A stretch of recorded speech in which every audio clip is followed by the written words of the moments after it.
திருச்சிற்றம்பலம். ஓம் சிவாமிர்தம் YouTube channel பார்க்கும் இறை அடியார்கள் அன்பர்கள் அனைவருக்கும் மோகனாவின் அன்பு வணக்கம். திருச்சிற்றம்பலம். திருச்சிற்றம்பலம்.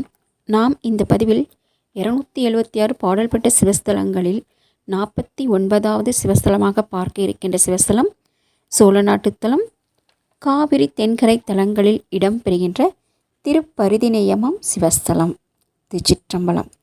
இத்தலம் இருப்பிடம் தஞ்சை சாலியமங்கலத்திலிருந்து தென்மேற்கே 13 கிலோமீட்டர், தஞ்சையிலிருந்து ஒரத்தநாடு போகும் வழியில் உள்ள உழுவூருக்கு கிழக்கே 3 கிலோமீட்டர். தஞ்சையிலிருந்து நகரப்பேருந்து உண்டு. கோயில் திறந்திருக்கும் நேரம் காலை 6:30 மணி முதல் நண்பகல் 12:30 மணி வரை, மதியம் 3 மணி முதல் இரவு 8:30 மணி வரை. இத்தலத்தின் இறைவன் பெயர் பருதியப்பர், இறைவி பெயர் மங்களநாயகி. தீர்த்தம் சூரிய சந்திர தீர்த்தங்கள். தலவிருட்சம் அரசமரம். திருச்சிற்றம்பலம். திருப்பரிதிநெய்யமம் சிவஸ்தலத்தின் சிறப்பு. திருஞான சம்பந்தர் பெருமான் பாடல் பெற்ற ஸ்தலம் பருதியப்பர் கோயில் என்பது வழக்கு. இத்தலத்திற்கு பரிதிவனம், பருதிக்காடு, பருதிகேஸ்வரம் போன்ற பெயர்களும் உண்டு. சூரியன் பூஜித்த தலம். பங்குனி 18, 19, 20 நாள்களில் காலை 6:30 மணி அளவில் சூரியனின் ஒளிக்கதிர்கள் பெருமான் மேல் படுகின்றது. சித்தப்பிரமை, மன உளைச்சல் போன்ற பிணிகள் இத்திருக்கோயில் சென்று வர நீங்கும்.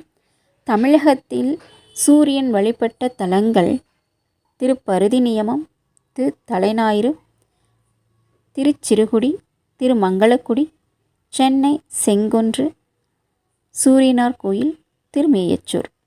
திருச்சிற்றம்பலம். பதிக வரலாறு. அவளிவள் நல்லூரில் பதிகம் பாடிய பின்னர் ஆளுடை பிள்ளையார் பரிதிநெய்யமம் நன்னி பண்கொண்ட வண்டினம் பாடியாடும் பரிதிநெய்யமமே என பாடும் திருப்பதிகமாகும். இப்பதிகத்தின் ஒரு பாடலை பொருள் உரையுடன் பார்க்கலாம். திருச்சிற்றம்பலம். நாம் இந்த பதிவில் திரு ஞானசம்பந்தர் பெருமான் திருப்பரிதிநெய்யமம் என்ற ஸ்தலத்தில் அருளிய தேவார பாடல் ஒன்றை பொருள் உரையுடன் பார்க்கலாம். திருச்சிற்றம்பலம். திருச்சிற்றம்பலம். வெண்கொண்ட தூமதி சூடி நீடு விரிப்புண் சடைதாழ பெண்கொண்ட மார்பில் வெந்நீரு பூசி பேனார் பழி தேர்ந்து கண்கொண்ட சாயலோடு ஏற்கவர்ந்த கள்வர்க்கு இடம் போலும் பண்கொண்ட வண்டினம் பாடியாடும் பரிதிநெய்யமமே. திருச்சிற்றம்பலம். திருச்சிற்றம்பலம். பாடலின் பொருளுரை. சிவபிரான் பிறைமதியை சூடி மென்மையான சடைமுடித்தாழ உமையை ஒரு பாகமாக கொண்டு விளங்கிடும் திருமார்பில் திருநீறு பூசி விளங்குபவர். போற்றுதற்கல்லாது இழிசெயலாம் பிச்சை தொழிலை ஏற்று கவரும் எழில் உருவினராய் வந்து என்னை கவர்ந்தார். அப்பிரான் வீற்றிருக்கும் இடமாவது வண்டினம் பன்னிசைத்து பாடி மகிழ்ந்து திரியும் பரிதிநெய்யமமே ஆகும். திருச்சிற்றம்பலம். சிவபெருமானை வழிபட்ட எல்லா தெய்வத்தையும் எல்லா தேவர்களையும் வழிபட்ட புண்ணியம் வந்து சேர்ந்துவிடும். தன்னை மறந்தால் தன் நாமம் கெட்டால் தலைப்பட்டால் நங்கை தன் தலைவன் தாள். திருச்சிற்றம்பலம். நாம் இந்த பதிவில் ஆன்மீக தகவலாக பார்க்க இருக்கின்ற தலைப்பு பசு தானம் செய்ய ஏற்ற கிழமைகள். திருச்சிற்றம்பலம்.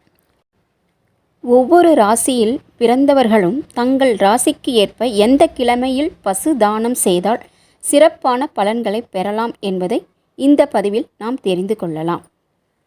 திருச்சிற்றம்பலம். மேச ராசிக்காரர்கள் மற்றும் விருச்சிக ராசிக்காரர்கள் செவ்வாய்க்கிழமைகளில் பசுதானம் செய்ய சிறப்பு. ரிஷப ராசிக்காரர்கள் மற்றும் துலாம் ராசிக்காரர்கள் வெள்ளிக்கிழமை பசுதானம் செய்தல் சிறப்பு.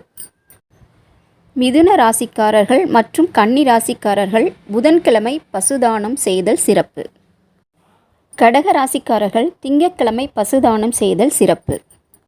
சிம்ம ராசிக்காரர்கள் ஞாயிற்றுக்கிழமை பசுதானம் செய்தல் சிறப்பு. தனுசு ராசிக்காரர்கள் மற்றும் மீன ராசிக்காரர்கள் வியாழக்கிழமை பசுதானம் செய்தல் சிறப்பு. மகர ராசிக்காரர்கள் மற்றும் கும்ப ராசிக்காரர்கள் சனிக்கிழமை பசுதானம் செய்தல் சிறப்பு. திருச்சிற்றம்பலம். பசு வாங்கி ஆலயத்தில் தானம் செய்யும்போது பசுவுக்குரிய 1 வருட பராமரிப்பு செலவையும் சேர்த்தே கொடுத்தல் மிகவும் நற்பலன்களை தரக்கூடியதாக இருக்கும். வீட்டில் வளர்க்கும் பசுமாடு கறவை நின்று விட்டால் கட்டாயம் அடிமாட்டிற்கு விடக்கூடாது. வயதான பசுக்களை பராமரிக்கும் கோசாலையில் விட்டுவிடலாம். திருச்சிற்றம்பலம்.